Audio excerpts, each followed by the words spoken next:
बिस्मिल्लाहिर्रहमानिर्रहीम। अस्सलाम वालेकुम। खुश रहें, आबाद रहें, जहाँ भी रहें हैप्पी रहें और हेल्दी रहें। तो मैं हूँ फ़ाइज़ा और वेलकम करती हूँ आपको चटपटे पकवान में। आज जी चटपटे पकवान में आप लोगों से शेयर करूँगी एक निहायत ही मज़ेदार सा मीठा जो कि बजट फ्रेंडली है, आपकी जेब पर बिल्कुल भी भारी नहीं पड़ेगा और खाने में भी बहुत ही टेस्टी है। घर में रखी हुई कुछ चीज़ों से इसे तैयार करेंगे। इंशाल्लाह ये रेसिपी आप लोगों को बहुत ही पसंद आएगी। रेसिपी पसंद आए तो फिर लाइक, शेयर और सब्सक्राइब भी कर लें। तो चलें जी जल्दी से चलते हैं अपने किचन में और बनाते हैं मज़ेदार सा ये डबल रोटी का मीठा। सबसे पहले तो एक प्याली ले लूँगी दूध और ये दूध रूम टेम्परेचर पे है। आप दूध की जगह पर पानी का भी इस्तेमाल कर सकते हैं। अब इसमें डालूँगी 2 टेबलस्पून मेरे पास है वेनिला कस्टर्ड के। कस्टर्ड का कोई भी फ्लेवर आप यहाँ पर ले सकते हैं, मगर वेनिला कस्टर्ड से ज़्यादा अच्छा टेस्टी मीठा बनता है। बस जी इसको अच्छे से मिक्स कर लें। मिक्स करने के बाद इसको साइड पे रख दें। अब बाकी का काम शुरू करते हैं। तो यहाँ पर देखें मेरे पास है ब्रेड जो कि हम नॉर्मल नाश्ते में खाते हैं। आपने सैंडविच ब्रेड नहीं लेना जो कि नमकीन होता है, आपने मिल्की ब्रेड यहाँ पर लेना है जो कि बेकरी से बहुत ही इजीली अवेलेबल होता है। तो जितने पीसेस आपको रिक्वायर्ड हों उसी हिसाब से आपने ब्रेड के पीसेस ले लेने हैं और कुछ इस तरीके से स्क्वायर पीसेस में इनकी कटिंग कर लेनी है। आप चाहें तो ब्रेड को किसी भी शेप में काट सकते हैं और किनारे भी काटने की या अलहदा करने की ज़रूरत नहीं है। आप इसको एज़ इट इज़ ही काट लें और इसको एक साइड पे रख दें। अब यहाँ पे ले लूँगी मैं एक फ्राइंग पैन और इसमें डालूँगी हस्बे ज़रूरत ऑयल। मैं यहाँ पर ऑयल का इस्तेमाल कर रही हूँ, आप चाहें तो यहाँ पर घी का इस्तेमाल भी कर सकते हैं।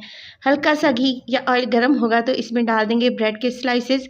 बहुत ज़्यादा गर्म ऑयल में ब्रेड को फ्राई नहीं करेंगे, ब्रेड है फ़ौरन से जलना शुरू हो जाता है और हमें जला हुआ ब्रेड इस मीठे में हरगिज़ नहीं चाहिए।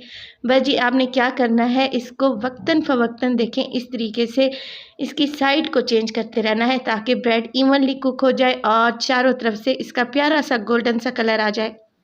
तो ऑयल का टेम्परेचर आपने मीडियम टू लो ही रखना है। हाई कर लेंगे तो ब्रेड जलना शुरू हो जाएगी। अगर आपने फ्लेम को लो कर दिया तो ये ब्रेड सारा ऑयल अब्जॉर्ब कर लेगा। यहाँ पर देखें ब्रेड अच्छे से गोल्डन हो चुका है।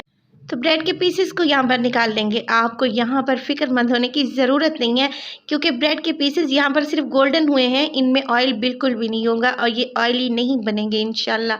तो ब्रेड के पीसेस डाल देंगे और बाकी के ब्रेड के पीसेस भी इसी तरीके से हमने फ्राई कर लेने हैं। मेरे पास है यहाँ पर तकरीबन हाफ़ लीटर के बराबर दूध।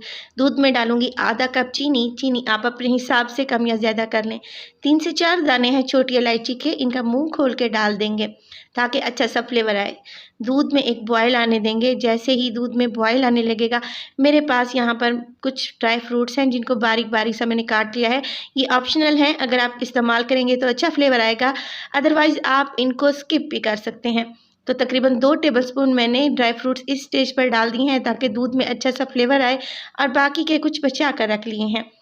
अब दूध में जैसे ही बॉयल आएगा, हमने जो कस्टर्ड घोल के रखा हुआ था उसको एक दफ़ा दोबारा से मिक्स करेंगे और इस तरीके से थोड़ा-थोड़ा डालेंगे और मुसलसल स्पैचुला की मदद से दूध को मिक्स करते रहेंगे ताकि गुठलियाँ ना बने।